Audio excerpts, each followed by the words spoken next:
It's Sunday, November 19th, 2023, around 3 p.m. in the afternoon, and it's time for our regularly scheduled play-by-mail game.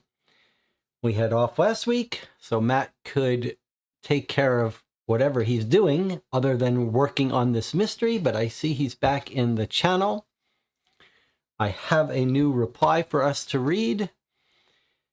And let me remind you what's so special about what we're doing here. We've been playing a game on Sundays at 3 p.m. for many months now. One play-by-mail game after another. We played Murders by Mail. That's a game that's very much like Sherlock Holmes Consulting Detective. You make some choices, you send in your choices over the computer, and then you get a letter in the mail a week or two later. We consumed everything they made in that series, 3 of them. I posted a review of those.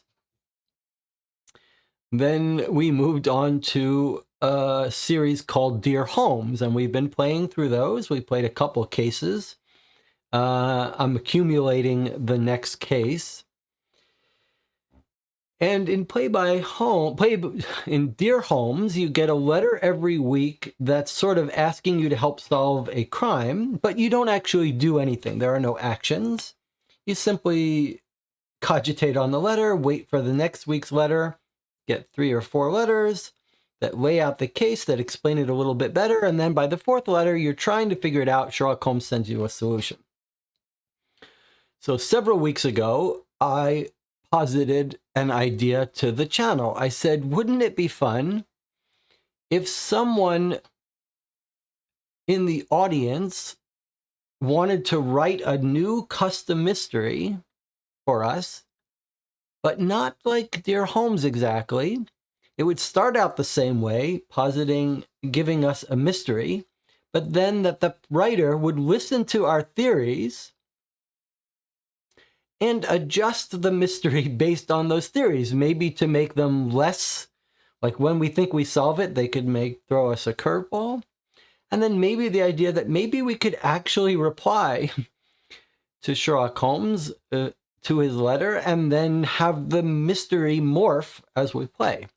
To my surprise, one of the viewers in the channel, Matt C., said, I'll give it a try. And so, 3 weeks ago or so, he wrote the first letter, quite elaborate, every bit as professional as the ones we played so far. And here it is. It arrived in an envelope. Debbie Levy in the channel helped Matt edit, and Rob helped produce a nice looking envelope. And that was the first reply we got setting up the case, including a letter from Watson and a couple others. We read our letter, which set out the strange case of Peter Harrington, who is acting estranged to his wife. His wife has asked for help. At that point, we wrote a reply to Watson, asking him to do some things, track down some stuff, ask some questions, and I had an assignment for Wiggins. This first reply, we were just figuring out, like, what can we do? Can we ask him to do a million things? Is there no limit? How is what are the rules? What are the ground rules? We didn't know, but we just wrote a letter as if we would write a letter, but there's no guarantee what we're going to get back. We had some theories. We sent a letter, and then we got back our reply. This is the last reply we read. I'm going to give us a little bit of recap, catch us up, then we'll talk about some other things. I'll catch up on the channel before we read today's letter. So we got our next reply, and it got some interesting things. One thing we got is Watson saying, just reminding you about our financial arrangement as a sub-consulting arrangement, that any major expenses, if you ask us to do things, you're going to come out of your pay. So that's our little warning that we can't just ask them to do everything because it'll eat up our bank account. So we toned down our request in the next letter. Anyway, Watson did some of the research we asked for, and we believe we solved a one key issue. These flowers were dropped off in the apartment when the wife thought it was an apology from the husband, Harrington. He came home, he was disgusted, he threw them out. We tried to track down the sender, like who delivered these flowers. We couldn't find one. Then we eventually figured out, we think that they were opium poppies, and this forms the heart of our theory of this case, that it's opium, although opium was legal at that time in England. So that's a little thing we have to figure out. And then we asked for the last cab log rides, because we know he came back from a cab ride on 11 October that he was upset about. So we asked on our last letter, we asked to check that out. And then we've got this investment opportunity, which is key. So I'm going to actually read the reply that we sort of formulated before we start today's case. But let me remind you that what we've been doing is not writing the entire letter on the stream, but we sort of bullet pointed the questions we wanted to write. And then Debbie Levy in the channel and I are writing up the letter in the reply. Then we send the reply to Matt, and we've now gotten the response from Watson, which is what we're going to open up, read today, and then send a new reply.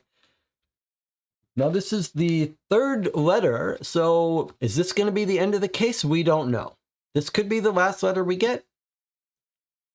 It could be 100 more. We don't know. All right. So I'm going to reread before we start the reply we sent, because the channel hasn't all seen it, although you were with me when we brainstormed what we wanted to ask about. But Debbie has worked it up a little bit better. All right. So before we get into that, let's catch up. Let me just say hello to the chat and see who's here. A little bit of a discussion about what we've done last in the channel, we played Mug Book last Sunday. Yes, we did. You can watch that live stream playthrough. That game is still pleasurable to me. I'm curious to play more of them. Anna Garcia is stopping by, getting caught up on the case. Great. I would love to hear more people come out of the woodwork for these videos. YouTube says there are 18 concurrent viewers, 4 likes. I would appreciate if you like this content. If you like especially these Sunday sessions, I would appreciate it if you give it a thumbs up. Let me not phrase it that way. I shouldn't ask like I'm begging for you to appreciate it, to consider doing it. If you like this channel, if you like this content, if you like any content on YouTube, you'd be surprised at how far a little thumbs up go. It's fun. It's fun for the creator.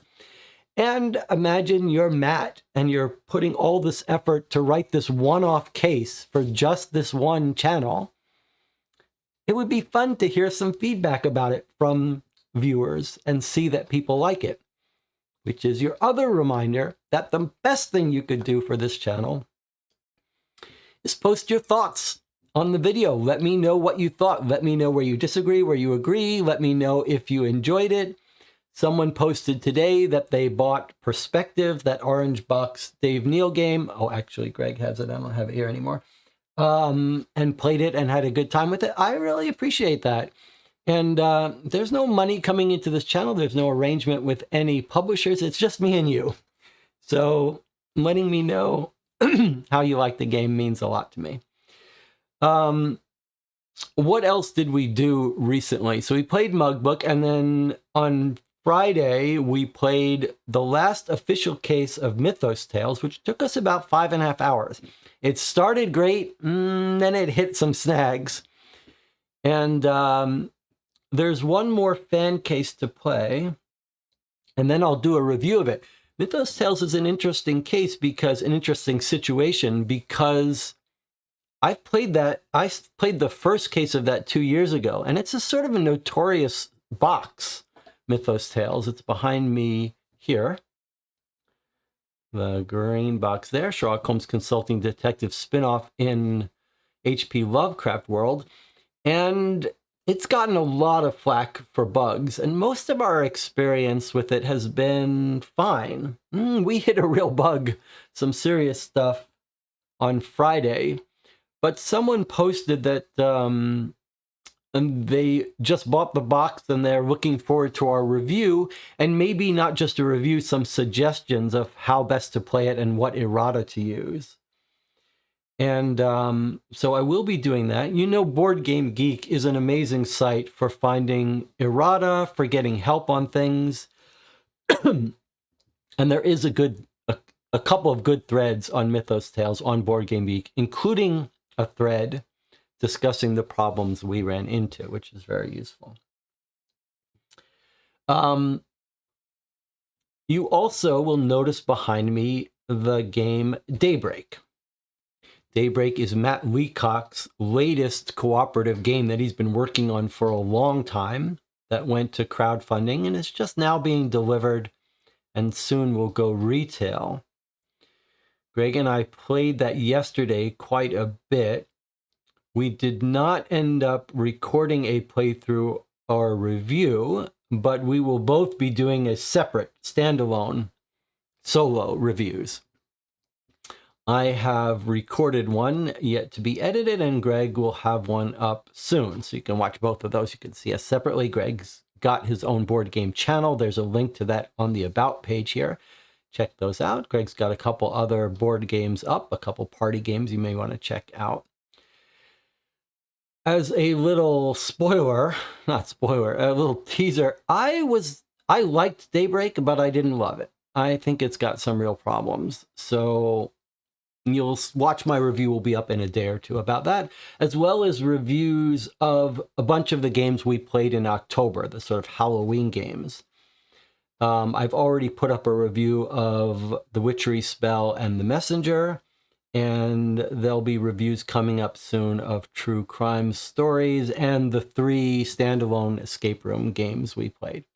All right, what else? Sometime this month, I've promised to do another update on High and Low, the New York City film noir, 1930s detective game that I'm working hard on. I'm not really having fun, but I'm really pushing to get the directories and the maps done mid-December so that people can start writing cases for it. If you're interested in writing a mystery case like Sherlock Holmes Consulting Detective, a fan case, but set in the world of New York City in the 30s and 40s,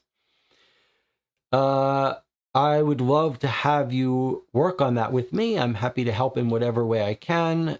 Martinez Conradi, who wrote some of our favorite Sherlock Holmes Consulting Detective fan cases, will hopefully be working on a case. So hopefully we're going to turn the corner on that soon. Okay, let me check up with the chat. I know this is a long intro before we get started. I did remember to give Debbie Levy credit for helping edit these and Matt C.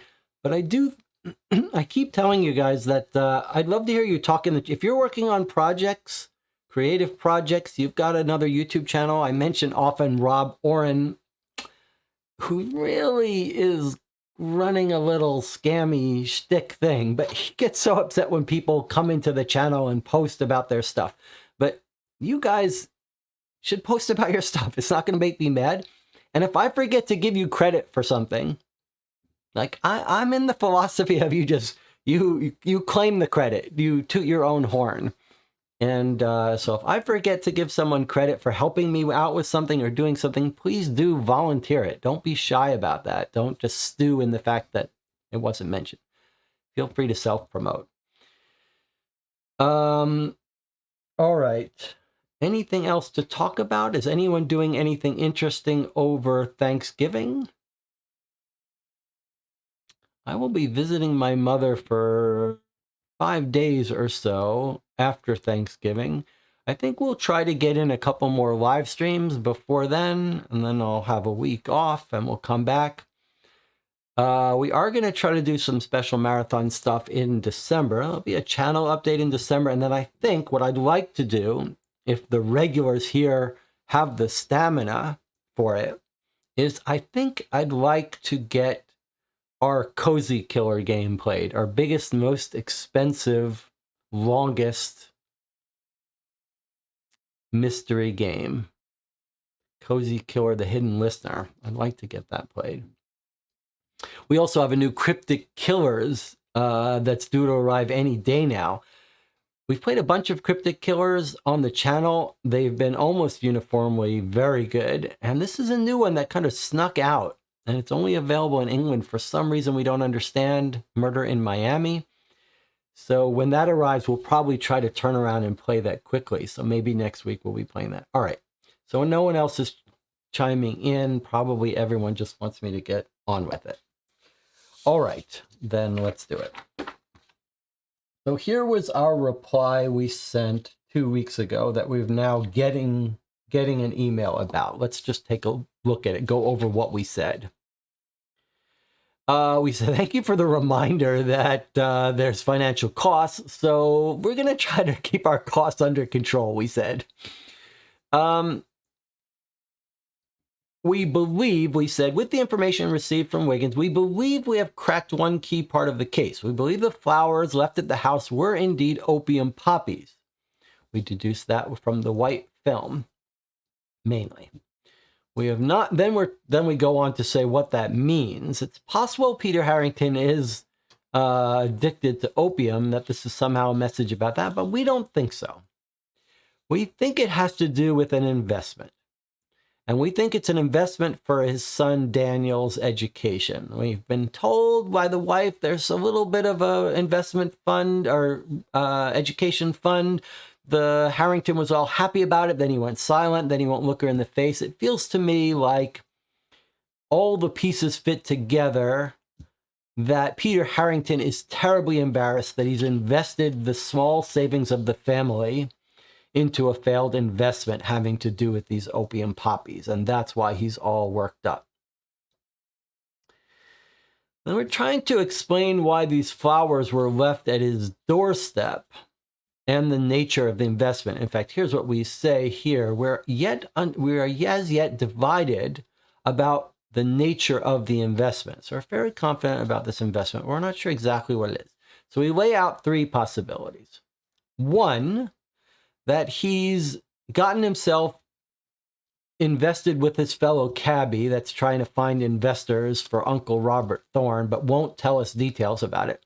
That he's involved in import-export of opium. Even though it may be legal, they may be doing it to get around government taxes. So they may be doing it illegally. That's maybe our primary theory. And that maybe then the opium poppies were left at the door as a sort of veiled threat that, hey, while you're at work, we could get to your wife and child if you try to tell on us, if you try to reveal to the police that you've become invested unwittingly in this criminal enterprise. We did find that someone just left the flowers at her door, like it wasn't delivered by a flowery delivery service, so that's a little fishy. Okay, our second theory, which might be my favorite theory. The channel doesn't like this, but my second theory was, look, opium's not illegal. What if he's just gotten himself involved in one of these Victorian run-of-the-mill fraud scams that those little fellows in England were always running on each other, running on the rich? And so this theory is that, this is the theory I like that the channel doesn't like, that maybe they convinced him, like the investment opportunity was to like grow opium. Like opium is a great crop. It's legal. You're making money hand over fist. So we'll grow some opium in England and we'll sell it and we'll make a fortune. And he's invested in it and then discovered, wait a second, you can't grow opium in England. It only grows in this climate in Asia, etc. So this is my theory number two, that he's discovered that his investment is doomed to fail. Then we tried to explain the flowers left on his doorstep as an attempt to try to trick him into thinking, hey, look, we can grow these flowers. Like that's how these investment frauds work. They like show you the product and they're like, look, we made this, but it's not really, it's like, what's her name? What's her name who's in jail now for Theranos? What's that woman's name? The crazy woman with the fake deep voice and the crazy eyes. There's been a documentary or two on her. She founded this health startup, billion-dollar startup, got huge amounts of money. Elizabeth something. And they did the typical thing. They produced a fake prototype device. Her whole thing was they're going to get a tiny device that takes one drop of blood and runs all these tests rather than needing to draw blood. Elizabeth Holmes. So they built a sort of fake prototype that sort of worked, but sort of there was a midget inside. There wasn't a midget inside, but they would take the blood and run the real tests on real machines. So anyway, this is how you run these scams. Okay, and so I was saying, like, they dropped the flower, like, hey, look, here's opium that we did grow locally. You can grow it. And he knows it's fake. That was my theory. The reason the channel doesn't like this is because the channel was like, a couple people were like, I'm going to be upset if this all turns out to be a fraudulent investment. I mean, hey, that's life. Most of the stuff is fraudulent investment, not Moriarty and murder. So I was fine with that. And let's remember that Matt, who's writing this case, can change his mind at any point. Change the case, change the theory. I've asked Matt to keep notes, keep a little diary of how he's doing this case from behind the scenes, when he's changing stuff based on what. So I hope at the end of this, after we get the solution, we'll have an extra little session behind the scenes where we talk or look at Matt's notes about when he made changes based on what we were saying. Okay, back to item 3. Our theory 3 is that actually the opium angle is a red herring. That he is involved in some investment scheme, but that the opium poppies were left as sort of a signature. Like maybe he's gotten himself involved in some criminal investment scheme, not to do with opium, but the person running it, we think maybe this Uncle Robert Thorne, is somehow connected to opium, known for being opium, and then he's left this note. Now, a big thing that the channel latched onto which I don't think I picked up quite as strongly as the channel did. And rereading, I think the channel was correct to pick up on it, is this comment about the other cabbies. So we asked Watson to try to get in the cab of Peter Harrington, but he couldn't, but he got in someone else's, another cabbie. And another cabbie describes to us after coming back from work, being off for 3 weeks. And here's what he says. I'm saving every shilling I can. Actually, for better or worse, there seems to be no shortage of fares these past 3 weeks. Past 3 weeks. And we say, Watson says, what do you mean? And he says, it would seem some of the drivers have come across a great deal of new work. So much so that their usual fares have been coming my way. So there's 2 ways to read that. One is that there's a lot of activity in London using up cabs, and so the regulars are available. But the more likely explanation, the more consistent explanation, especially for regulars, is that the cabbies at Abernathy's company, including Peter Harrington, are doing something else with their time. They're still working at the cab stuff, but they're not picking up their regular passengers. And why is that? So a big theory of the channel, and I'm somewhat amenable to it, is that the cabbies who are in this investment are running the opium. The only curve there, again, is that opium is kind of legal, so we're not sure why that would be, but that does make some sense. Okay, so then, sorry for the long recap, but we've skipped off a week. It seems like this is something we should do. Okay, so we asked for a couple of things. We outline our theories. I had another theory, actually, that I was talked out of writing down. And that theory was that the investment is an alternative cab company to Abernathy, that they're sort of setting up on the sly. That would be very run-of-the-mill crime, no drugs, but it does feel like realistic. And then Peter Harrington would be having second thoughts about it because he's so loyal, etc. But Debbie said, you can't just introduce a new theory after the live stream that we didn't talk about in the live stream. So out it came. It's probably not it anyway. Okay, so here's what we asked Watson assignments to give out. We said, can Wiggins go visit the last cabbie that we've not talked to yet, who hangs out at the Pickled Egg? Just ask around. We know that guy sort of hears gossip. He might be a little underworld. Try to find out what these cab drivers are doing lately. Are they up to something off the books, something odd? And then are they transporting stuff? Then we said, if you're nearby, why don't you stop by this farmer florist that the original florist mentions knows about opium or cultivating flowers. And I just thought, maybe we could really nail down that it's opium and that you can't grow opium locally or something. We just thought we might get some information. But we do say, only if you can do so cheaply. Only if it's not going to cost us too much money. If you think it's too expensive, if it's out of the way, then just visit Lomax locally and get a drawing of an opium. We could show it to the wife. We can make sure this is opium. So we're trying to save some money. Then on Watson, we say, well, as long as you don't think we're being crazy, can you ask around and see if you can pick up any hints about any criminal enterprise involving the distribution of opium? We're a little bit wary of this because opium is legal, so we're hoping to get a little, we're hoping someone will throw us a bone and confirm our theory that maybe you could still be trying to distribute opium bypassing government taxes or something. I mean, that's, people smuggle cigarettes all the time to bypass the high taxes. So we say maybe check Porky and especially look into possible activity by cab drivers distributing it. And then I snuck in this little thing about, or maybe you could check if there's an alternate cab company being formed. Debbie says in the chat, I still don't see how the alternate cab company idea is supposed to work. Surely that would lead to less work for the Abernathy drivers, not more. Well, that they might be working off the books for this new startup.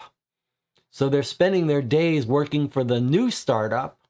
That's why they don't have time to pick up their cabbies for the Abernathy company. But maybe you're right. Maybe they would still be picking up their regulars and just charging it. So maybe you have a point. Rob says, long recap's good. We haven't seen how the letter to Watson turned out. Nice refresher. Okay. Then we say, hey, could you use your connections to ask around about Uncle Robert Thorne? This is the investment thing. Remember, there's a cabbie Thorne who says his uncle has this investment. That's why he's looking for cabbies. We actually had a very nice letter talking about, it was actually my favorite thing so far, where we ask Watson to try to see if this guy, is it Watson we asked? We asked someone to go pretend we were interested in the financial investment. It was Edmund Whitcomb, the friend of Peter Harrington. So he goes to Thorne. He says, I've changed my mind. I'm kind of interested in this investment. What can you tell me about it? And the guy says, that's great. My uncle is a smart man. He's going to triple my money. I'm happy to share this opportunity. And then our guy says, you think I could meet your uncle? It would help me invest my money. And he goes, well, no, you can't do it. He's got too many clients. He's too busy. He's doing this as a favor. And then our guy says, well, that's very kind. What about some documents I could look into about this investment? And he goes, certainly, you can look at them. I've got them home. I'll bring them to you tomorrow, but I need your money now. And our guy says, I got to review the documents first. And then all of a sudden, the guy's attitude changes. He's like, you know what? We don't really need any more investors, questioning his judgment. If you want to invest and give me your money now, I'll take it. Otherwise, this is too much trouble. It was pretty cool. And then he says, hey, if you really want me to put money into this to help investigate, Watson did give me a bank draft, but we don't want to sink any money into this investment at all. Uncle Robert, it's true. We don't know his full name. We don't even know if he's real, but this guy's last name is Thorne. So if he's the uncle, he should have the same last name. That's our theory. Okay, so look into the background of Uncle Robert Thorne, see if he does exist. Can you hear anything about his reputation if he does exist? Maybe the guy just made him up to fake person for the investment. And then we said, maybe you could look into Abernathy himself, see if he could be involved in this. Debbie has this nice phrase here to test the mettle of the man, if he betrays any knowledge of improper activities. And lastly, we ask Edmund Whitcomb, the other cabbie and friend, to check up on the last stop for Peter Harrington. That's the one he might have gotten into an argument about. This is sort of a long shot for us, but we want to trace down this lead. Remember, we got the logs and there were 3 rides, and that was the one that happened on the night we're interested in, that the wife mentioned. Picked up at 7 Clifton, dropped off at Waterloo. So he dropped someone off on a trip, probably not related, but we said, you're a cabbie, can you stop by 7 Clifton, see if there's anything interesting about that location, see if you can see who might live there. Maybe they're involved in our case. So there you have it.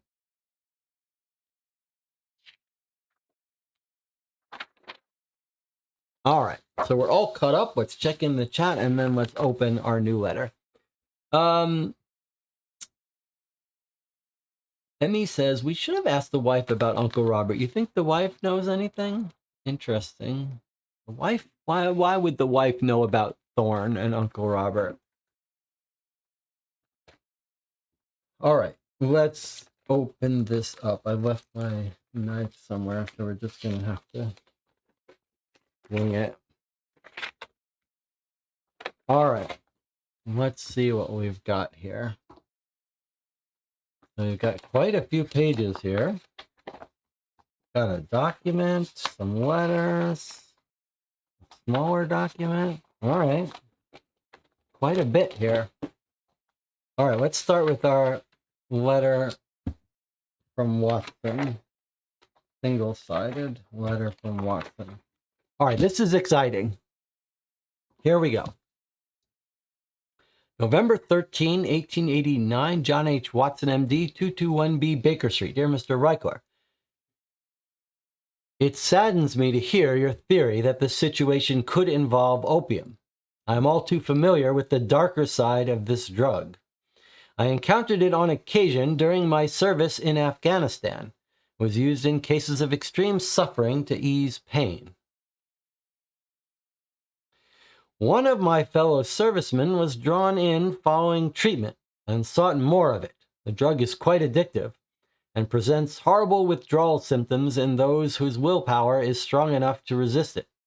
I was regretfully not able to break his dependence despite my efforts. After a brief recovery, he eventually deserted in search of the drug. Opium generates extreme euphoria and relieves pain. It can be difficult for patients to part with these effects once treatment is concluded, and they may experience a withdrawal. Symptoms present as restlessness, perspiration, and in severe cases, seizures and hallucinations. My colleagues in Afghanistan would sweat and shake nervously, rocking himself back and forth and rubbing his arms. We should remain vigilant if anyone exhibits this behavior. I am torn as well on the three theories you presented regarding the opium connection. But as to your first theory, if you come to believe the Harringtons are in imminent danger, we should intervene immediately. Please review this set of letters and further advise if it is safe to continue to pursue this matter discreetly. These past few days, I visited Somerset House's archive of records to inquire about Uncle Robert, so that I could look up his address, and spoke with Inspector Lestrade at Scotland Yard about opium activity in London.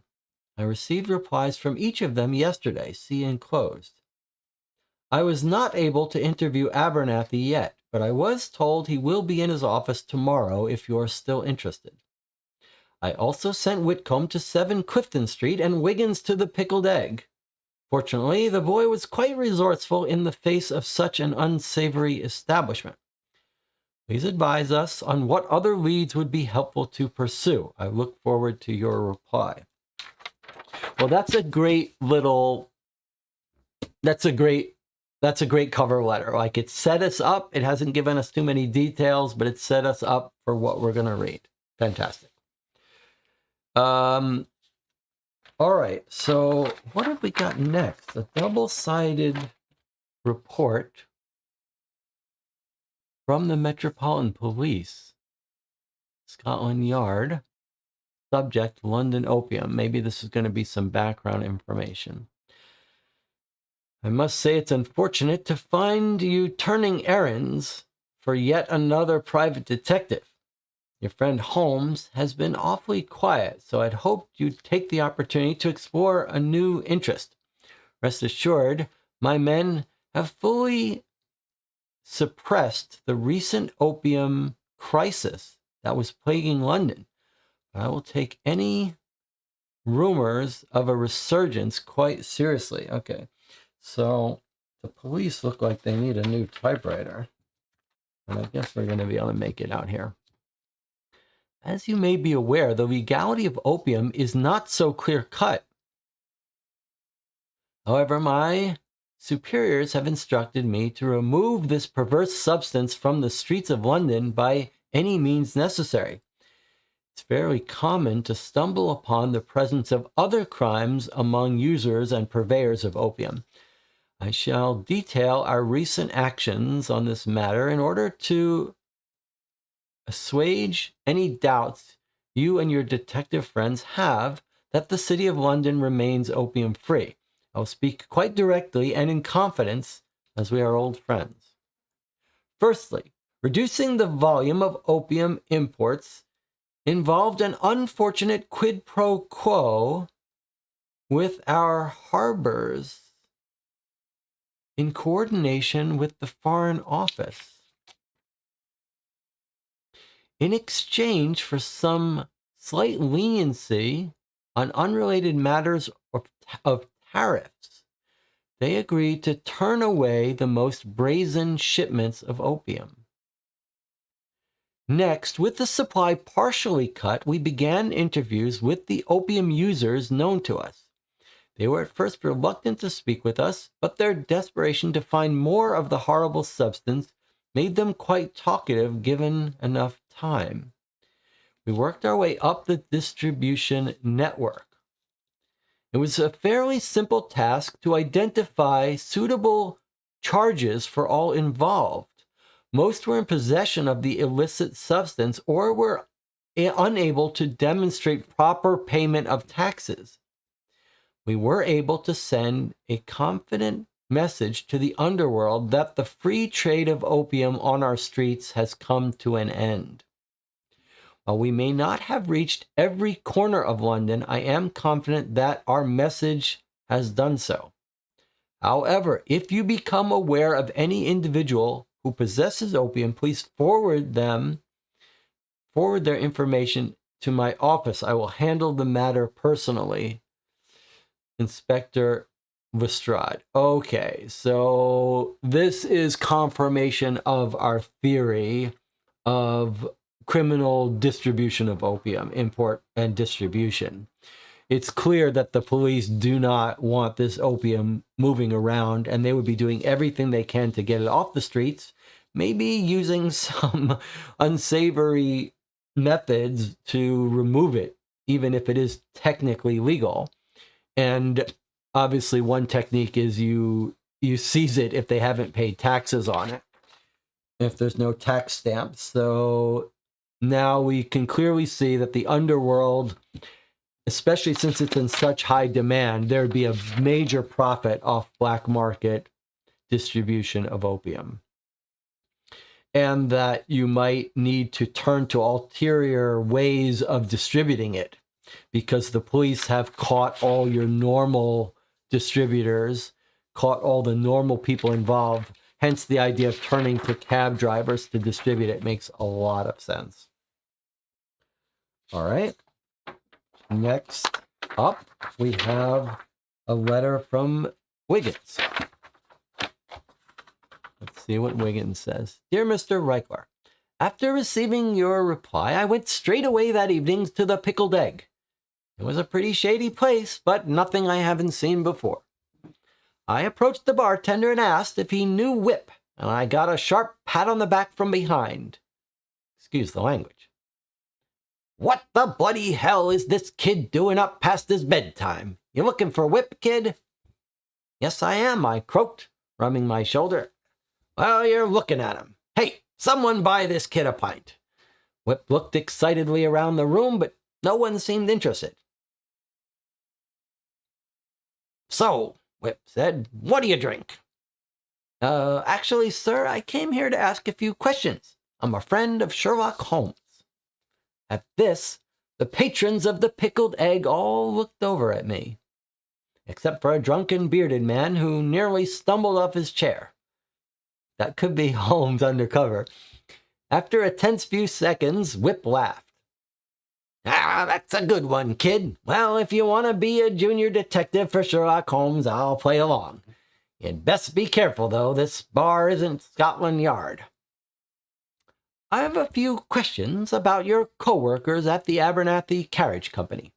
I heard they might be in some sort of trouble, especially Peter Harrington. Ah, Peter, Whip loudly repeated, drawing some looks. What do you want to know about Peter? Well, can you listen? There's something going on at the depot. Everyone knows it, but I've got the whole thing figured out. Really? Yeah. So Peter and Perko, they got some kind of deal going, right? All these supposed extra fares, where are they going all day?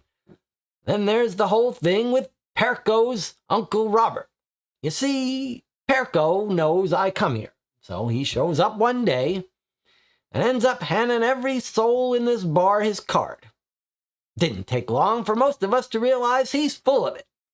I'd say half this bar is going to be camped out by the depot within a few days, at least until they figure out where he lives. So if you want in on that, join the queue. What about the deal with Harrington and Thorne? I asked. Well, at first I thought Peter fell for it too. Maybe he did. But they've been too cozy. They got some kind of side business. My guess, Perco's got Peter handing out flyers. Come here to lose all your money or something like that? Peter's a good bloke, but he's a bit closed off. He's definitely too goody two-shoes for a con. I brought him here for a drink once, and he didn't stick around long. Whip was speaking quite loudly and attracting attention. Anyway, I plowed on. Why would Harrington be helping Thorne? Oh, beats me. As I was saying, Thorne's an idiot. Why come here and borrow from these bruisers unless you got a death wish? You must be pretty desperate. Clearly, the man isn't thinking too far ahead. Always looks ill, too. Well, he's backed into a corner now. That's all I've got, kid. Unless you've got any questions for my friends here, you sure you don't want to drink? Before I could answer, we were approached by two muscular men. One of them was a bit shorter with a scar across his cheek, and he spoke to me as Whip took his leave. You got some questions you want to ask, kid? No, I think I'll be going now. The man grabbed my arm. I got questions, too. What's your name? Suddenly, the bearded drunk leapt to his feet and pulled the short man off me.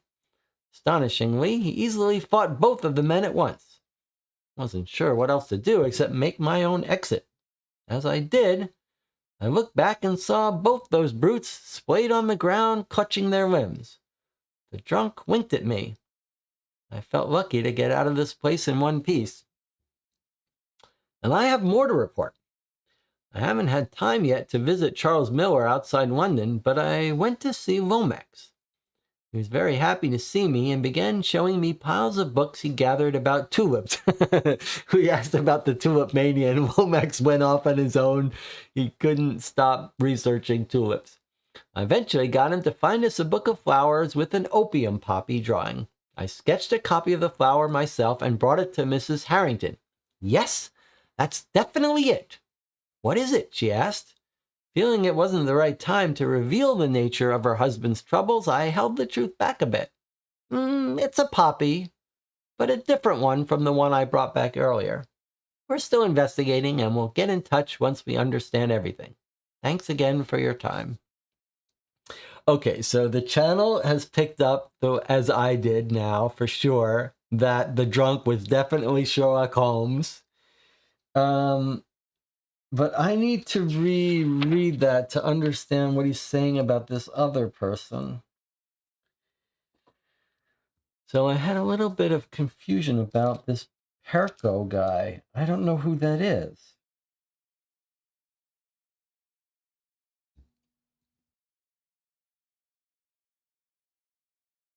Who is Perco? Peter and Perco, they got some kind of deal going. Extra fares. Where are they going all day? Then there's the whole thing with Perco's Uncle Robert. So, and then he talks about Thorne.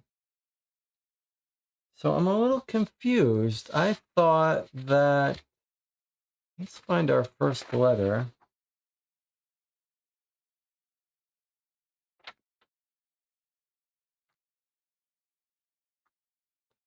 Edmund tells us Peter works for Abernathy. He tells us about John Rutherford. Percival Thorne. I see. Percival is Perco. Okay. Peter and Thorne speaking, talking about his Uncle Robert. Okay, so good. That makes sense. So Perco is the one with Uncle Robert. So let me see where I went wrong here. So Perco is the guy who's seeking investors for his Uncle Robert. Perco's Uncle Robert. Okay, all good. Perco knows him here, so he shows up and ends up handing every soul his card. So he's trying to get investors. Didn't take long for most of us to realize he's full of it. And then he says, half this bar is going to be camped out by the depot until they figure out where he lives. So why are they trying to find him? Maybe he's explaining it here. He says, at first I thought Peter fell for this scam. So did he trick all these people to invest in his scam? And he says, I thought Peter fell for it too. Oh, maybe he did. So I guess these guys fell for the scam and invested money, and now they're camping out to get their fake money back, to get their money from the investment back. Then he says, but they've been too cozy. Maybe they've got some side business. So it looks like maybe he did invest, but also he's being paid to drive the opium around. My guess is Perco's got Peter handing out flyers for the investment, but we know he's got Peter delivering opium. Peter's a good broke, but he's closed off. He's too goody two-shoes for a con. In other words, he's not running a con. No, he's delivering stuff. I brought him here. He didn't last time. Okay. Now, here's the part that threw me a little bit. Why come here and borrow from these bruisers? He's borrowing money? Or he's trying to get them to invest? Always looks ill. I'm sure you, when we read that, you thought the same thing as I did. I think he's a user of the opium. And now he needs money. Yeah, okay.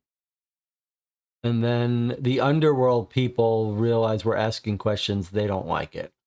And then we got confirmation that, yes, they were opium poppies dropped off at the door. All right, let's check in with the chat, see if anyone can clear up any confusions I had. Debbie says, if Thorne looks ill, it could be he's addicted to opium. Yes, I think that's right. Macon says they did invest. It's just he was using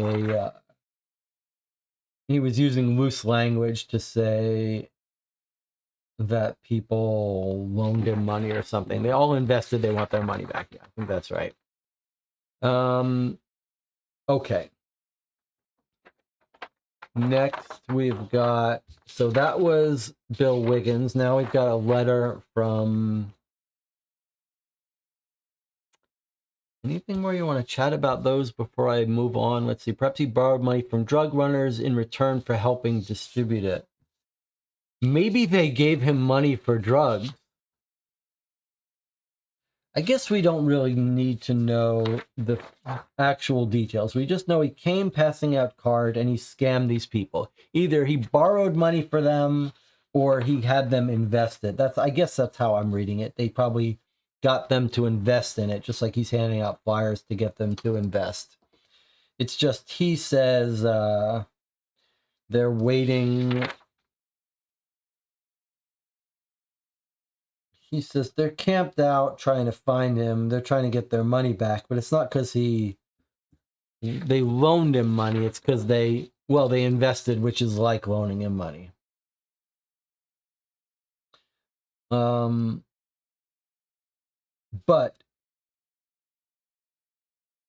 I suppose there is a very important thing we need to note here.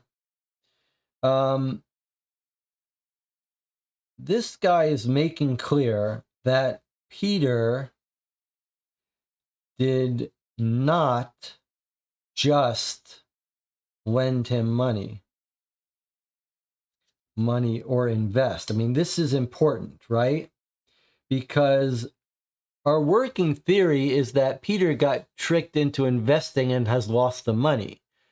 But it's more than that. This guy tells us lots of people invested and want their money back. But actually, Peter and Thorne have been much closer, spending time together. And they seem like they're doing some business together, and that's why he's so busy with this. So Peter is involved in this. Okay. Let's look at this letter, single-sided letter from Eddie Whitcomb. Mr. Reichler, I visited 7 Clifton Street as you requested and received an earful in return. I simply knocked on the door and explained that a cab was called to the address. The gentleman I spoke with, Harrison White, expressed his frustration with several words I shall not repeat in this letter once he noticed the Abernathy logo on my carriage. On October 11th, Mr. White was trying to reach Waterloo Station to catch his train. He was running late. To his dismay, Peter made no extra effort to strike his horses into action. They rode at a reasonable pace to Waterloo, and White missed his train. Rather than accept the ride home, he stubbornly returned on foot and swore to never ride with Abernathy again. I had hoped to otherwise make myself more useful these past few days, but Peter actually came to me and asked if I would accept some of his fares. Having already completed your task, I took on a much larger workload to help him. I did have a chance to speak with Peter and tried to ascertain what I could. Peter does not wear his emotions on his sleeve, but he looked tired, almost defeated. I tried asking him if he was all right, but he had little to say. Thank you for your concern, Eddie. I'm all right. Please just help me with this, and I'll return the favor later. I have several important clients right now that are demanding my full attention. Is it something I can help with? No. At this, he turned and left. If you need assistance transcribing any additional fare logs, or if there's anything else I can do, please let me know. Sincerely, Eddie Whitcomb. P.S. I haven't seen Thorne at the depot in a couple of days. He could be out sick. So Peter is asking someone to cover his fares. So what is Peter doing? Is he running drugs? Is he actually doing the delivery of the drugs like the other cabbies, and that's why they need help covering their fares? And then Thorne is not seen at the depot. All right.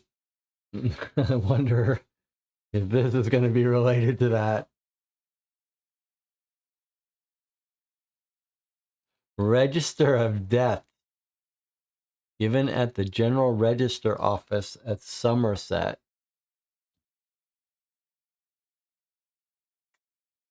North Eselford or something. Death in the district of Strood, County of Kent. When and where died? 9th of June, 1865. Gads Hill Place, Cunningham, or something like that. Name and surname, Robert Thorne. 9th of June, 1865. So Uncle Robert is dead. Because we're now in 1889. We're 24 years later. Robert Thorne looks like he died. He was a male. He's 23 years old. He died of pneumonia.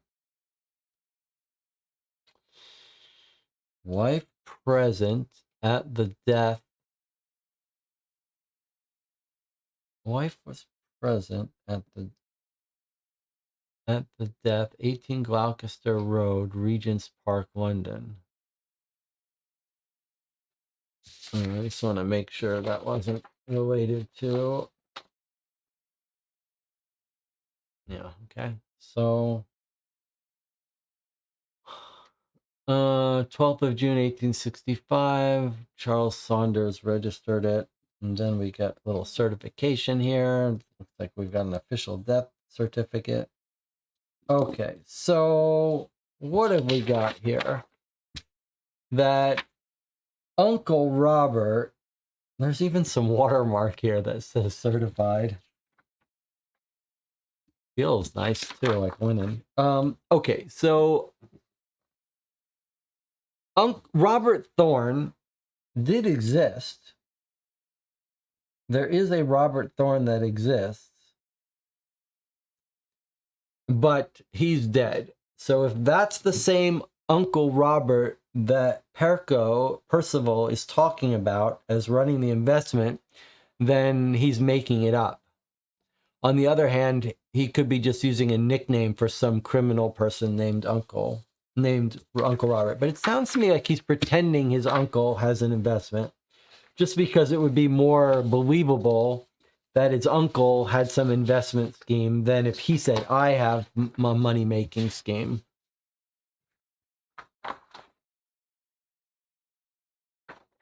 All right. So we've got our letters for today. I think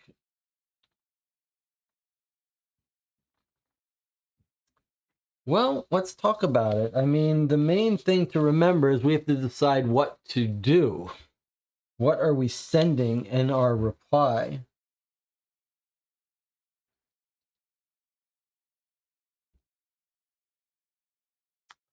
Feels like our theory is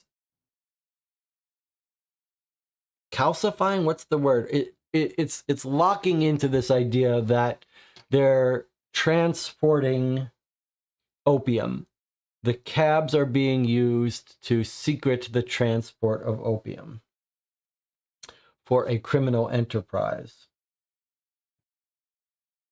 And Peter Harrington is being involved in the transport, and he's not happy about it. And Percival Thorne has disappeared and is running all this, maybe with some help in some underground operation, that the flowers were probably left as a threat. But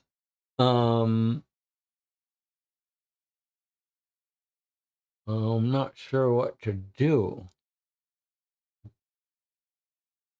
Let's see what the chat says. Surely Percival scammed Peter, then roped Peter into delivering drugs to make back young Daniel's education fund. Maybe we're too late and Thorne has been unalived by angry clients. I think I like what John Kingsbury is saying.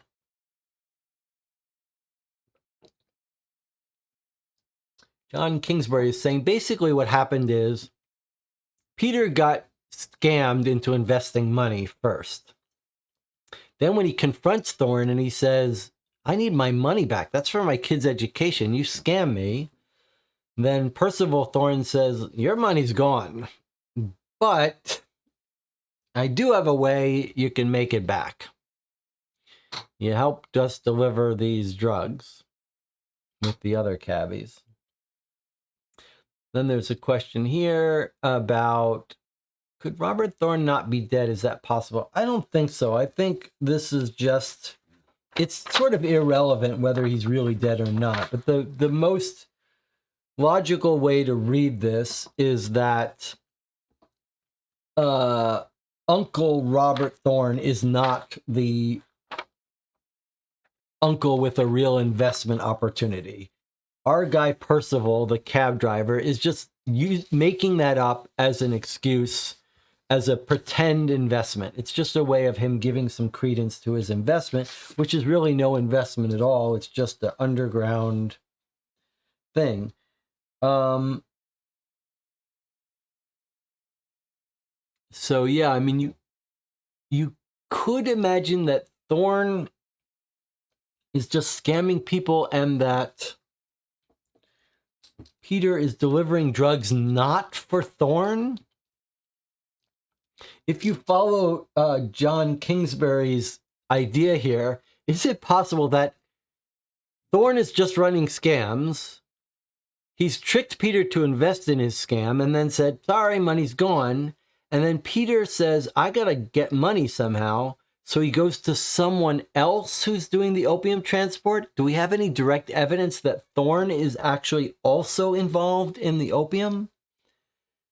I mean, if Thorne Percival is involved in the opium transport, why would he also be running a scam?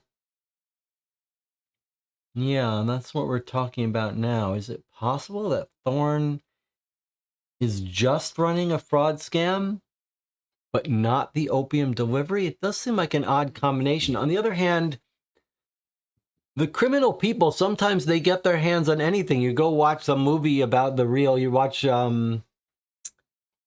Goodfellas is not the one I'm thinking about, but Donnie Brasco. Those, which is a real true story about the real mafia people. Those mafia crews, they're involved in everything. Like, they got to have a lot of scams running. They're borrowing money, not repaying it, pressuring people, getting extortion, kickback money. They're doing it all.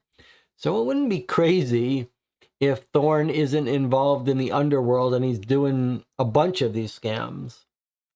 But it sure would be nice to have some hard evidence that we know he's doing the investment scam, but we don't really have hard evidence that he's involved in the opium. In fact, he might be killed off now because he stole someone's money. That may be why he disappeared. But Debbie says the other thing that we did pick out, that it sounded like maybe Thorne was addicted to opium. Debbie says, I suspect Thorne may be addicted to opium. Could we find out where he lives somehow and get Watson to visit him? He should say Peter asked him to visit as he was concerned for his health. Opium transport, taking clients to and from an opium den. That's an interesting idea, taking clients to and from an opium den. Perhaps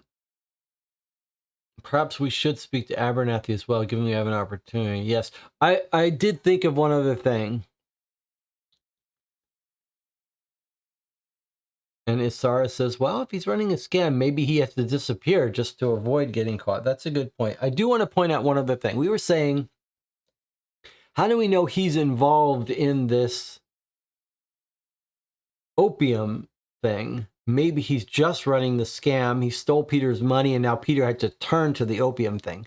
We did get one direct piece of evidence to help push us one way or the other. Do you remember what that was? I remember what it was. We made a note of it at the time. Who remembers what piece of evidence we heard about that does go against the idea that Peter simply lost money with Thorne and then turned to a separate opium transport to make up the lost money? Who remembers what we read that argues against that?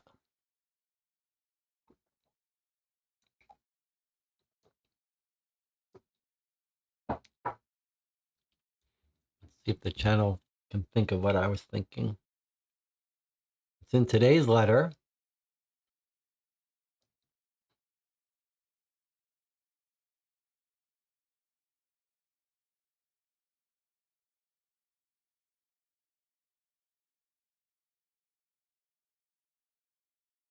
No one? Rob asks, is this the last letter before we have to come up with a solution, or can we keep investigating? I don't know. Okay, John Kingsbury has figured out what I was thinking of. Yeah. Peter and Thorne are pretty cozy. So we're told by the guy at the Pickled Egg that he thinks the two of them are involved. He clearly describes a situation that is not as simple as Peter losing money to Thorne. He says, everyone owes, everyone's borrowed from, Percival's borrowed from everyone. They're chasing him down. They want his money. And then we say, well, what about Harrington and Thorne? And he says, well, at first I thought he lost money to Thorne. Maybe he did, but the two of them are always cozy. They've got something going on. So this locks in the idea that Percival Thorne is involved in this opium transport business, whether it's transport of users, transport of people, of opium. The two of them are in it together, and Peter's not happy about it.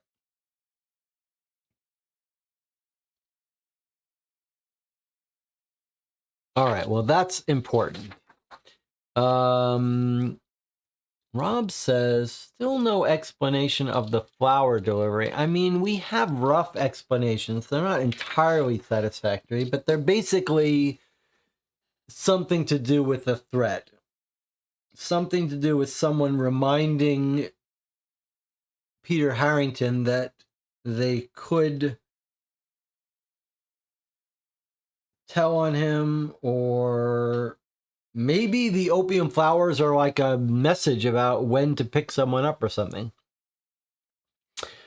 Rob says, theory of Peter and Perko are in it together. Maybe the flowers are warning from a rival gang.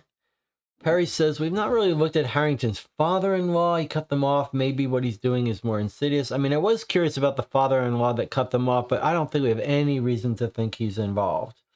Peter got drawn into this through Thorne, not on his own. Not through his own connection. Maybe the established criminals are onto the new opium trading on their patch, and the flowers are a way of trying to muscle in on the business. That's possible. That's possible. What if the flowers are like dropped off when he has to make a delivery? That seems unlikely. So the question, though, is what do we write in our reply? Do we write that we figured it out, Peter Harrington's involved in this illegal thing?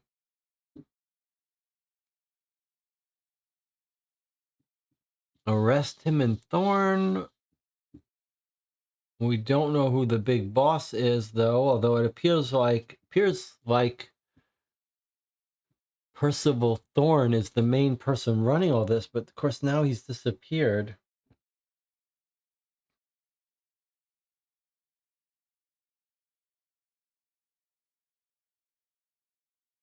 Debbie says, I think we definitely need to track down Thorne. He may be in danger. And Macon says, we don't know what Peter has actually done. Emmy says, we need to find out where the cabs are going. It sounds like maybe we need to email Watson and say, look, it's all hands on deck to follow those cabs. Track down Percival Thorne, find out who he's meeting with, and track down Peter Harrington's cab and find out where he's going.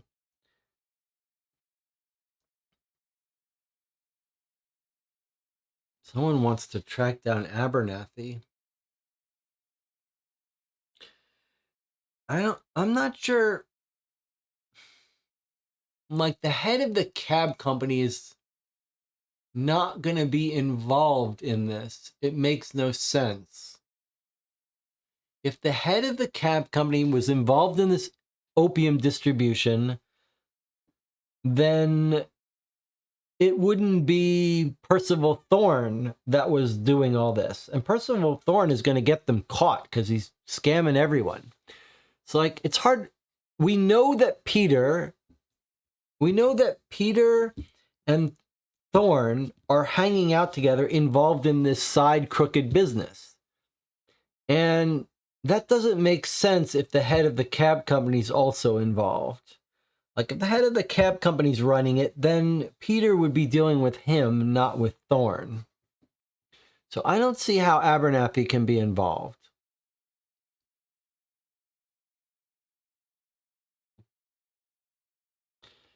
Perko could turn up dead, for sure. I'm not disagreeing with that. Emmy says, Abernathy is speaking to Watson, isn't he? Didn't he say he'd arranged a meeting? I think he said he could arrange a meeting if we wanted him to. He says, if you believe Harringtons are in danger, we can intervene. And he says, I was not able to interview Abernathy yet, but I was told he will be in his office tomorrow morning if you are still interested. I just don't see how he could be involved with the facts we have. Debbie says he might know something that's going on. It seems a shame to waste the opportunity to speak with him. Yeah, I mean, I suppose you got a point there. We know where he's going to be. All right, let's get out our document and try to. We've been doing this an hour and 12 minutes, so it's about time to wrap this up. Let's try to get our bullet points, and then we'll write up the letter later. Okay, so we're going to say Watson meet with Abernathy.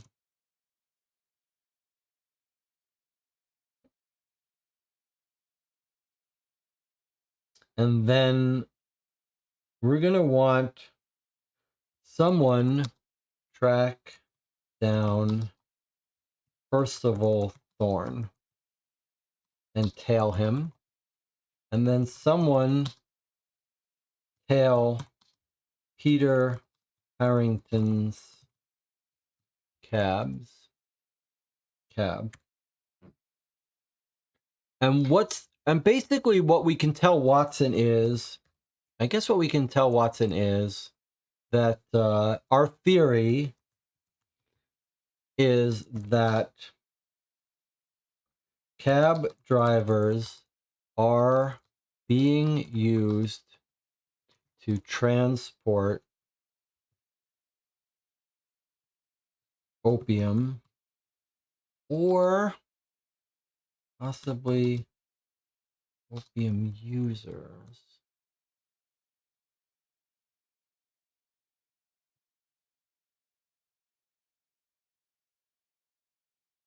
Does anyone really believe it's just transporting opium users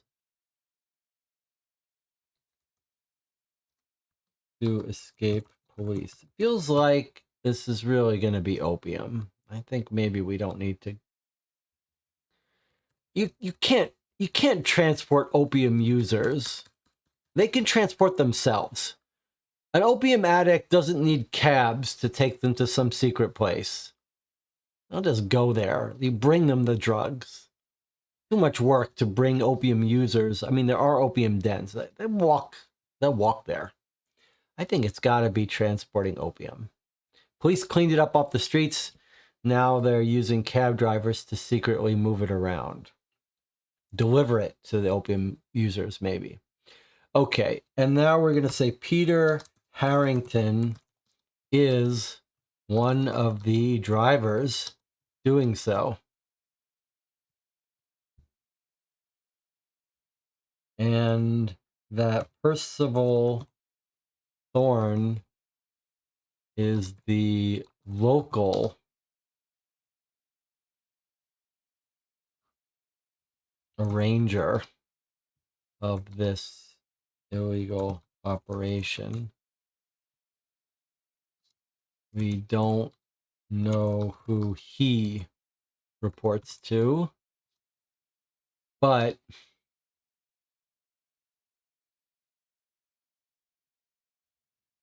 it's not his Uncle Robert.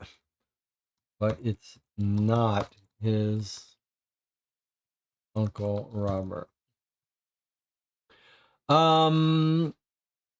We could straight report right to Lestrade.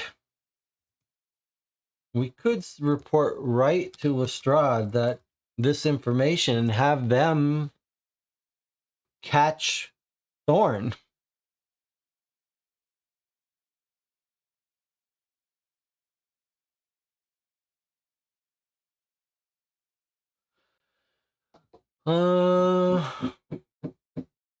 Sending Wiggins to the docks. Was Peter driving slowly to avoid attention from police? I just read that as a red herring. Like that cab driving didn't involve anything. Maybe he has to drive slowly because he doesn't want the cops to stop him, or maybe just it's a total red herring. Emmy says we need to check the cab records.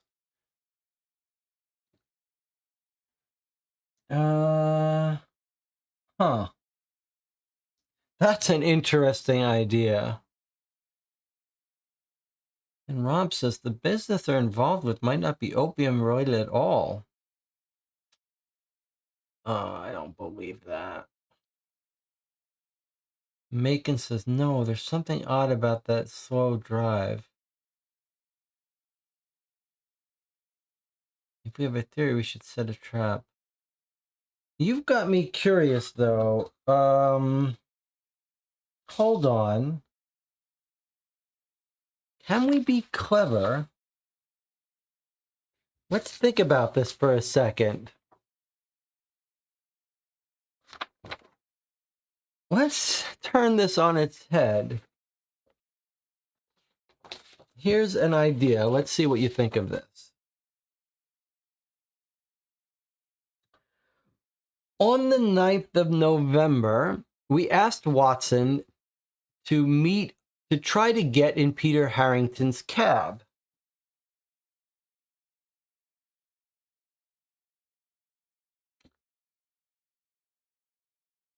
He tries to get in a ride with him. I was going to ambush him at the start of his shift. He spotted a carriage with Abernathy, but the driver was not Harrington. So he gets in with Rutherford. Rutherford tells us, are you out here daily? He says, yes. I've been sick. And then Rutherford says that he's been picking up the regulars for the other cab drivers.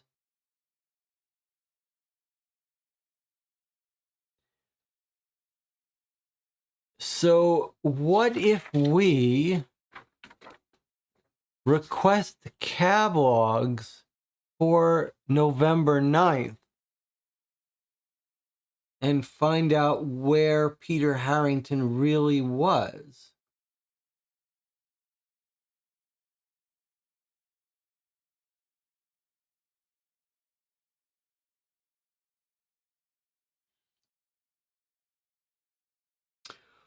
Or Debbie is saying, let's just tell Lestrade we think the cabbies are up to something shady, possibly involving opium, and get him to put his men on it. Much easier than trying to tail them ourselves. I think I like this idea. And I think we could tell him, hey, maybe check the records. Debbie says the illicit visits are not going to be logged in. So that's not going to be helpful to us. Okay. But we could tell Lestrade that the cabbies are being used for this. And then tell him we aren't paying, though. What if we just tell Lestrade that the cabbies are being used in an illegal operation to transport opium and that they should tail them? He does seem very interested in doing it. And then we let the cards fall where they may. If Peter Harrington's not involved somehow, so be it. But if he gets caught in the roundup, then he gets caught. Not our job. DJ Moneycut says, wouldn't opium be quite profitable? Why would Thorne not be able to pay investors? He's just pocketing all the money he can, and he's an opium addict. So he's needing to rob as much money as he can.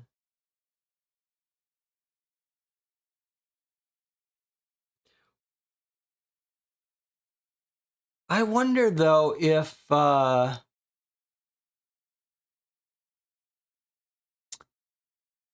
wonder if someone's got a point about Peter Harrington not wanting to get himself involved with Thorne. But we're told that they're getting very cozy and in some side business, so he clearly is involved.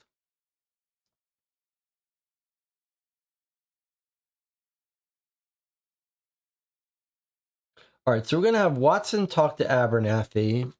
We're going to have Lestrade. Okay, so we're going to tell Lestrade about illegal cab deliveries, which is going to get Abernathy in trouble. Ask to tail and track down. And you're saying I mean, you don't want to try to have someone tail Peter Harrington's cab? So we're going to cancel these.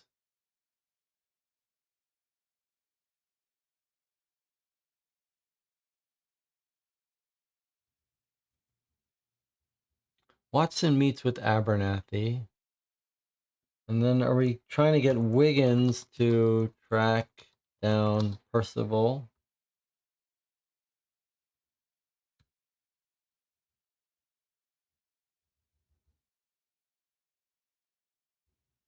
Boy, that's expensive, though, to track someone down and see who he meets.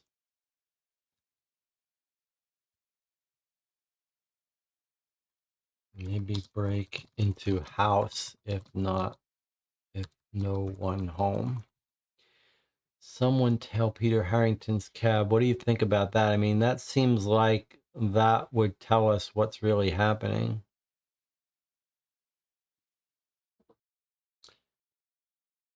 Aren't we working on behalf of Mrs. Harrington? We don't want Peter to get the rap. Better to catch the big fish. Abernathy wouldn't keep cabbies on his books who spend half the day not picking up customers. They must be giving some account of what they're doing. That's a good point. Let's add for Watson. Ask about cabbie activities, receipts. Like, let's find out what he knows about what they're doing with their time. We keep being told about how straight edge Peter is. Like, how has he gotten wrapped up in this? But he may be desperate. I just don't see any other way around him being involved. He's so close with Thorne, who's so obviously a scammer.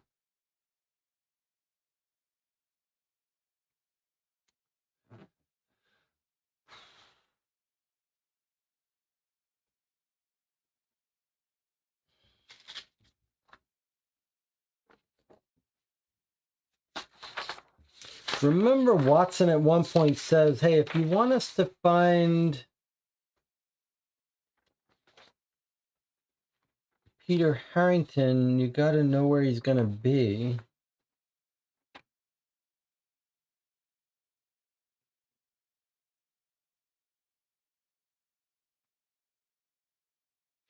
One other way we could find where he's going to be is to get look at the logs and see his regular routes, but I don't know.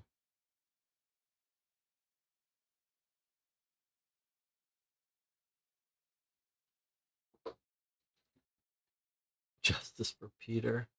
If Peter's breaking the law and gets caught, that's his problem. If not, all the better. Macon thinks Thorne is a scammer and an addict, but not involved in the opium trade.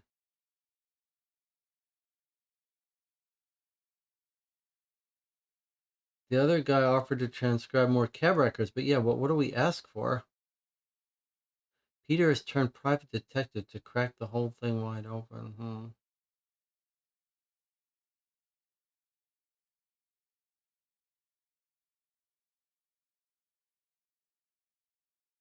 I mean, it seems like logically we could just let the police arrest the cab dealers and the truth will come out and Peter will be fine if he's not involved. I mean, why not just let the law sort it all out? Don't forget, Watson has told us, hey, if there's danger, let me know.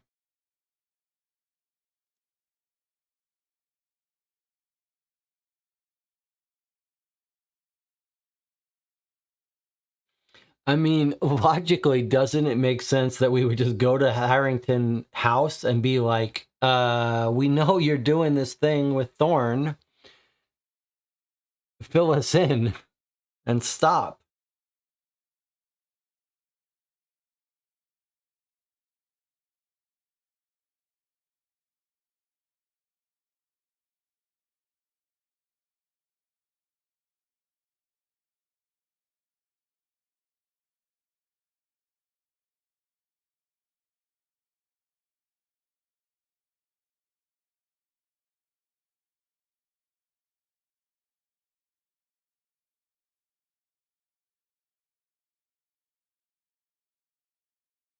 Problem with asking Peter directly is he'd probably just deny everything.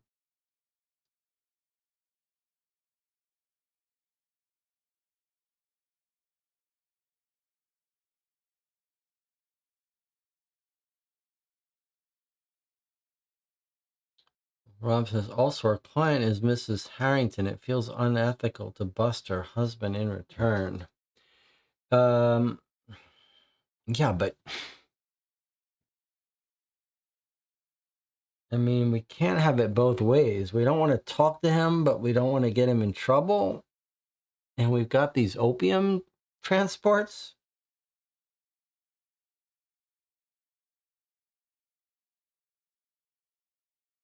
I mean, what are we supposed to do? Anna says, Peter seems like a reluctant participant. This may be only me, but I would love an update on Peter and his wife. How has his demeanor been since an investigation started? Maybe more clues there. Emmy says, I hear you for sure. Emmy says, pretty shaky case for the police to base raiding a cab company on one poppy delivery and some cabbies giving up regular fares.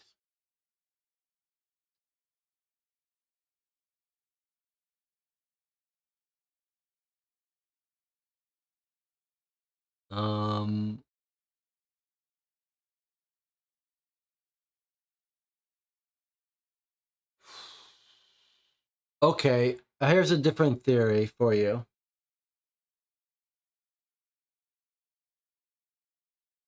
But Thorne is missing. I was going to say, what if we have Whitcomb go to Thorne and say, I'm desperately need money. Do you have any work for me? And see if we can't get an undercover assigned into the opium delivery system. The only problem with that is that I think Thorne has gone missing. So that's not going to work if he's gone missing.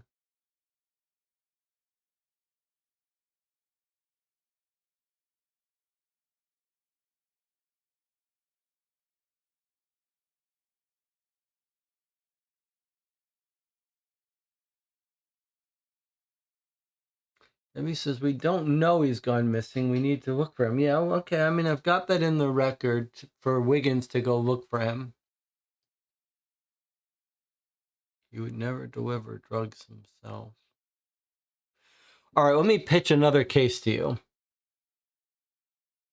If there is a Thorne, what are you talking about? There's Percival Thorne. Megan says, yes. He might just be sick from an opium overdose. I don't know. I wouldn't be surprised if he was dead in his apartment. So here's my theory. Here's what I want to pitch. I got a pitch to make. Okay. We tell Watson to talk to Abernathy because we want to tie up that loose end. We ask Wiggins to go visit Thorne's house. He hasn't been seen a couple days. See if he could sneak in if he has to, or see if he can find where Thorne is, where he goes. And then I propose the following. Tell Watson our dilemma. Tell Watson that we're now fairly certain the cabbies are being used to deliver opium, and that Peter may be wrapped up in it reluctantly. And ask Watson his advice. Should we report to Lestrade the illegal cabbies, let the police use their resources to tail them and see what they're bringing from where to where, with the concern that Peter could be tied up in it?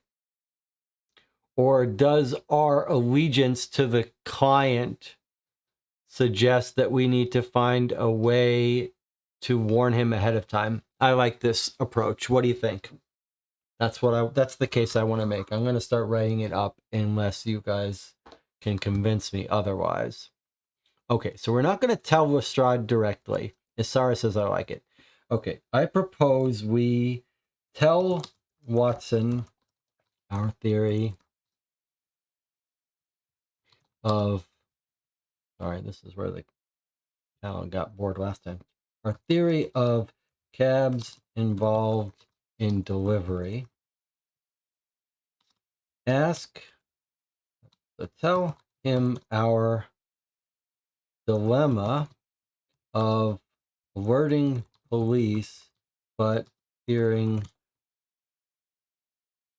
our client may be involved and get caught up in arrest.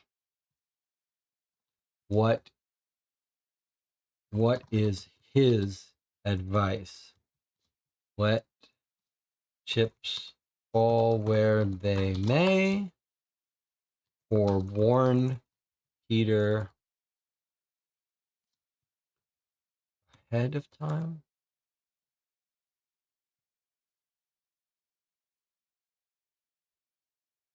All right. Let's see if the channel is going to talk me out of this. But we got to wrap it up, guys. So let's get some alternative. Let's see. Rob says the only... Macon says, I think we should be deciding, not Watson. Are we saying we should cover up everything if Peter's doing something? And we go, Rob says, the only evidence we have for the cabbie smuggling opium is the flower delivery to Peter. Seems very flimsy. Could be lots of other explanations. Really?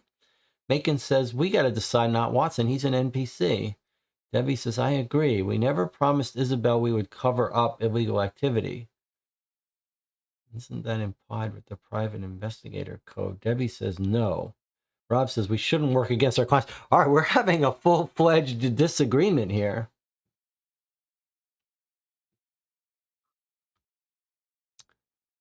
But we got to make a decision here, guys. I can kind of see what both sides are saying.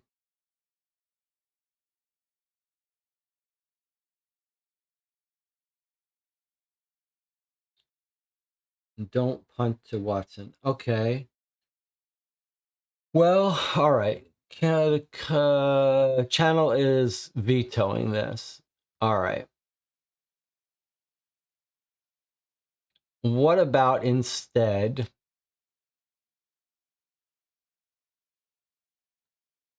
Okay. What about instead all focus on tracking movements of cabs?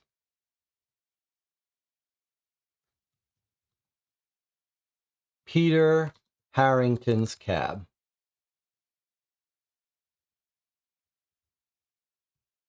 Multiple people on this.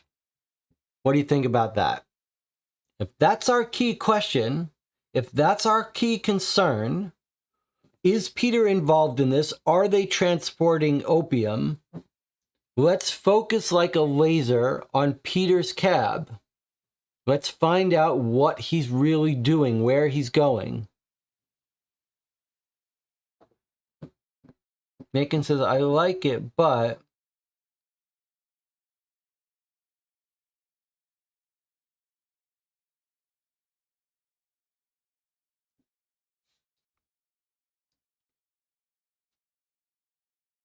we tried to do it in number 1 and got knocked back. Yeah, but that's because we just said, hey, try to get in his cab and get picked up. But now we're basically going to say, all hands on deck. You go to his home, stake it out, and find the cab. This is very serious. This is our key thing. I think this is the way to go. This is the question the channel seems most divided about. Is Peter Harrington actually transporting opium?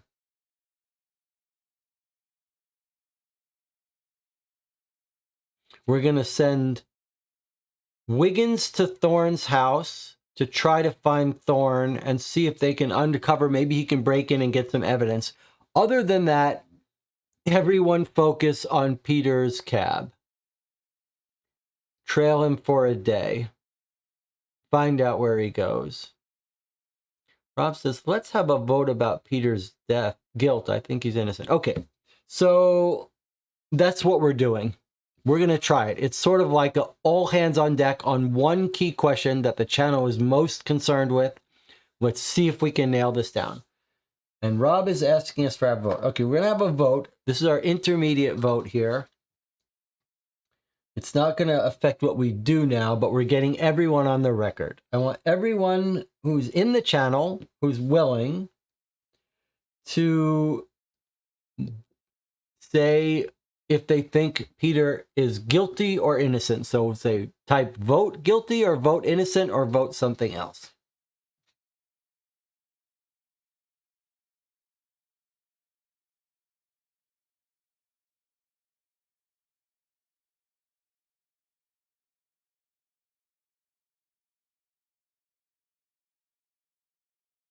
We could have Watson talk to Abernathy and broach this idea with him and say, you got to tell us where the cabs are. That's what we'll do. We won't have Watson let Abernathy on to any information, but maybe we'll maybe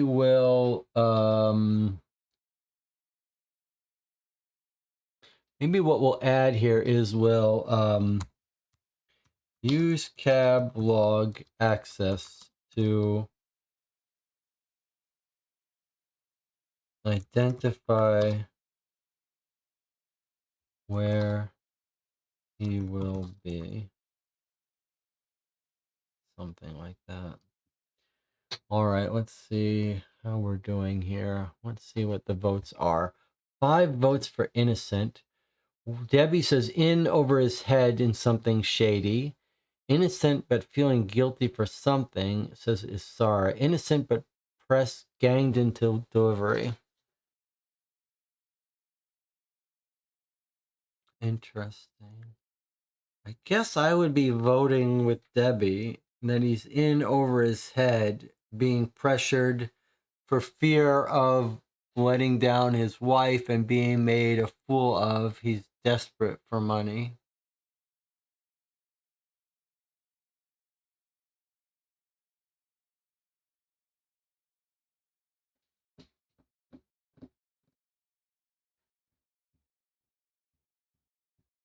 That slow cab ride was awfully interesting, but why would he be doing that?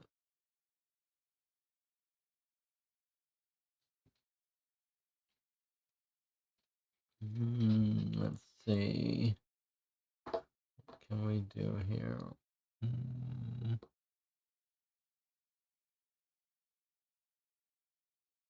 He knew what the opium poppies were. Alternate theory, Peter's trying to save Thorne from the investors. We've been told multiple times he's a real goody-goody. Can we visit the gravesite of Robert Thorne? Let's not get distracted by this Robert Thorne being dead. That's just to tell us that Robert Thorne is not involved. He's not a real person. Thorne has made up a fake uncle as a investor, as a guy running this investment. Really, it's a drug dealer.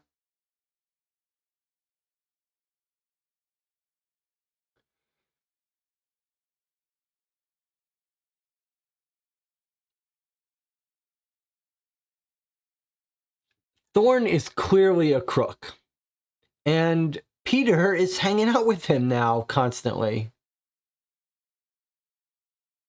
But why is Peter disgusted then?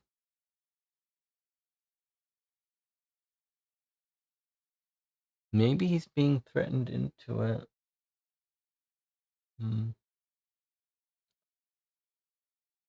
All right. Here's what we're going to do. We're wrapping it up here. We've got our basic sketch of what we're going to do. Focus all hands on the... let me clear this. Focus all hands on the search for the cab. Is Porky an option? Yeah. Well, here's what we're going to do. Let me stop. It's an hour and 40 minutes. We got to stop here. Here's what we're going to do. We've got the basic sketch of a letter, but we're not going to completely lock into that letter. What we're going to do is there is a Discord for this channel. There's a link on the About page. I'm there most of the time. Rob's there. There's a whole bunch of people. Debbie's there.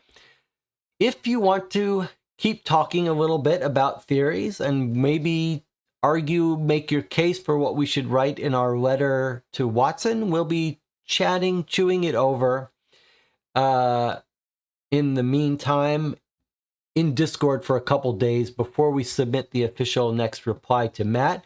Matt says he's going to post the older letters, today's letters and previous ones, in the Discord so you can actually read the letters yourself in PDF form. So if you want to help chew on this a little bit more and maybe help work out what the letter should say, we're going to leave it a little bit open-ended. You can do that in the Discord with me. I'll be there. We'll work on it a little bit more. Maybe we'll be able to come up with some brilliant idea. Change our mind. We'll find out. Otherwise, I'll see you next week, and we will see what happens here. Thanks for joining me. A pleasure as always. Wow, we had a real session today, chewing on not so much theories of the case as much as theories of what to do to solve the case, with some real split allegiances in the channel about what obligations we owe to our client. That's a very interesting philosophical question for life in general if you're a PI. And we ran into Sherlock Holmes disguised as a drunk old man at the bar. Very cool. I'll see you next week.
Oh my God.